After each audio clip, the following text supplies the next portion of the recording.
Now that I'm officially moved in, I'm gonna show you guys my space. This is like a 2-bedroom apartment.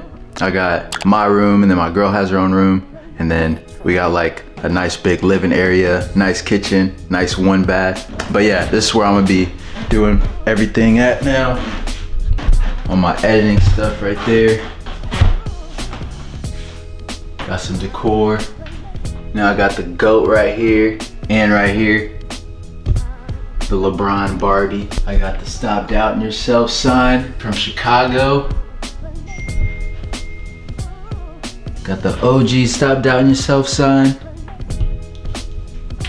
Got this painting my girlfriend made for me a long time ago. I got my stationary bike in the room. Got the Boston bling. Got the Trap Run 5K. Got the Chicago Marathon right there. About to get warmed up on this bike real quick and then head out to meet up with my guy Lance to do this long run. But yeah, let's go, baby.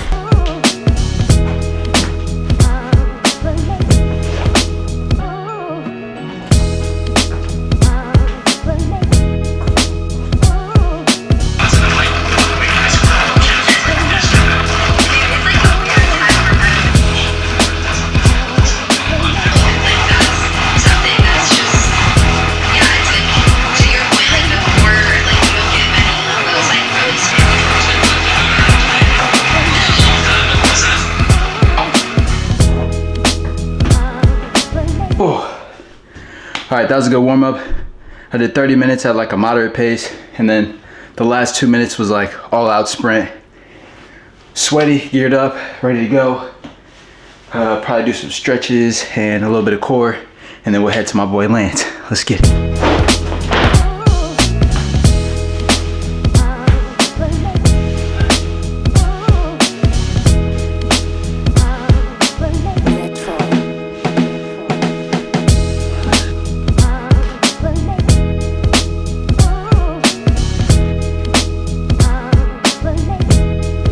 Going with the Vomeros today, baby. Yes, sir. This will only be my second run in these, but the first run, they were pretty nice. So I'm pretty hype. Get a little long run test on them. And yeah, Nike did their thing with these. Colorways are insane. I'm late.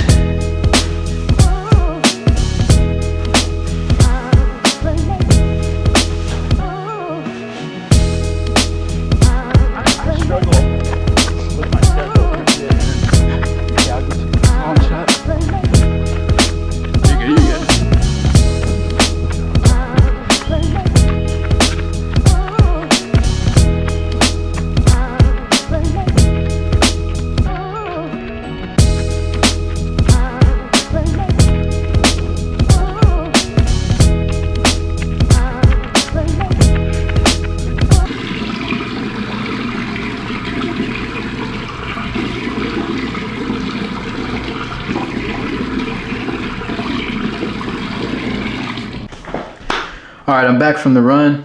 Yeah, it went very well. We did about 12 miles. I think it was at like 640, 650-ish pace. So pretty solid, kept it smooth.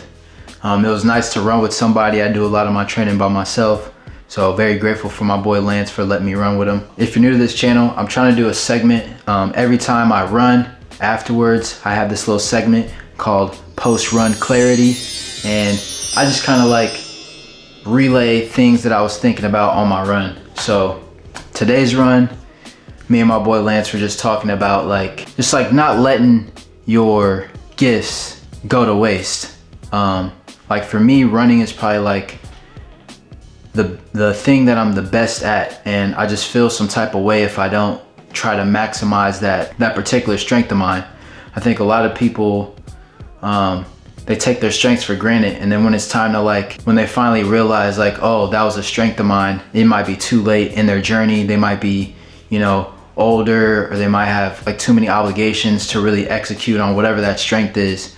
A lot of us growing up, that could be like a sport, that could be for some people that could be algebra, that could be anything. People are good at all types of things, and I think when you when you find something that you're good at and you have a passion for it, I feel like that's something you should hold on to and, you know, maximize before it's too late, because everyone gets a few gifts, I feel like, in this life, and I definitely see a lot of people taking them for granted. And I just feel for those people, because a lot of people just take the safe route, you know, and they just kind of let things fall by the wayside, just doing like what everybody else does, and they just become average, just become like part of the system. And that's not unlike some conspiracy or anything. That's just like, that's just what happens. Like, you grow up, you just follow the path that people have laid before, and you know, that's why there's not like tons of people doing like things they dream of. And I just think before it's too late, before you got so many obligations, before you you know, get too old, just think of like what things move you, what things make you feel some type of way, and what things are you good at, and try to figure out if there's a way to maybe make a career out of that, and then go all in on that, you know, at least for a period of time. Like, you don't want to go through life and realize that you could have, you know, maybe put more time and effort into this thing that you're good at. Like, you don't want to get to the end of the road and be like, man, if I would have just put time into that, into my talent, into my gift, something good could have came out of that. I could have had a totally different life. So, you know, this is kind of like a quick thing that we were talking about, but yeah, for us, like, running is that. Like, I was naturally gifted at running, and then I put in work, then I got good, then I fell out of love with the sport just due to, you know, just kind of getting burnt out, and then dealing with like some bad coaching, some bad programs, and I fell out of love with it, and then I stopped doing it. And then, of course, like with every true love, like, you get the feeling again. So I took like a 2-year break, and then I got the feeling again. I was like, you know what? I actually do want to run. This is a gift that I enjoy. It is like, it is the one thing that I'm the best at. And for me to take that for granted, it just feels like, it feels like coming to the poker table not using your best hand. You know what I mean?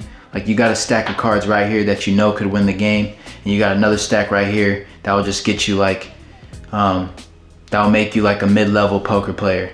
And if you're always pulling from this hand, you're just always going to be average. You're just always going to be as good as everybody else, when you could be playing from this hand and you could be doing extraordinary things. So that's just my advice for you after this run. My post-run clarity topic of the day is to just, you know, don't sacrifice your gifts. Like, use your gifts, figure out what you're good at, figure out what you're passionate about, and then follow that and pursue that as long as you can. You know, like, just give it your best shot, because at least when everything's all said and done, you know that you gave it your shot. You know that you gave it your all, and you can sit with the results knowing that, you know what, I gave my all to that, and wherever the cards lay, that's where they lay. So yeah, that's my advice for you guys. Hopefully that inspires you to do something. Hopefully that gets a few of y'all off the couch or whatever, and just get you thinking different, man. Like, you can definitely do it. It's gonna take a lot. It's gonna be hard. Everything in this world is gonna point you against it, but you know, if you want to be extraordinary, you got to take a different path. So yeah, let's get it. All right, y'all, got done with my 12-mile run with my boy Lance. I wore the Vomeros. These are Nike's new Vomeros. They were pretty solid for the run. Like I said, these are shaping out to be some of my favorite trainers. I like them a lot. The colors are crazy, and yeah, the support lasted pretty good. We were going about like 640 pace for 12 miles on asphalt, and yeah, they held up real nice. I'll definitely do some more runs in them. But yeah, I'd say right now, like, early review, these are looking like a solid like 8.5 to 9 out of 10. And what would not make them a 10 is just how long they last. I can't really give them a 10 until I do a durability test, maybe run on some different types of surfaces. But yeah, overall they're doing pretty solid right now. I like them a lot, and yeah, we're gonna keep rocking with them, and then I'll update you guys as time goes on. Tomorrow is just an easy run, so you know, nothing too crazy. I'll probably do like 6 miles in the morning, 6 to 8 miles in the morning, and maybe like 4 later on as a double. I'm gonna try to average about 50 miles per week for a few weeks, and then hopefully bump that up if I'm feeling good. I'm in like a 6-month training block right now to my next race, the Greater St. Louis Marathon in April. And I want to try to run, I want to try to get up to 100 miles a week this training block. So yeah, we got a lot of work to put in. Gonna be making content. I post videos every day on my Instagram. I'm gonna be uploading to TikTok, but YouTube is where the long form content is. So yeah, I'm glad you guys are rocking with it. And as always, stay up, stay limitless, keep grinding, and stop doubting yourself, baby. Let's get it.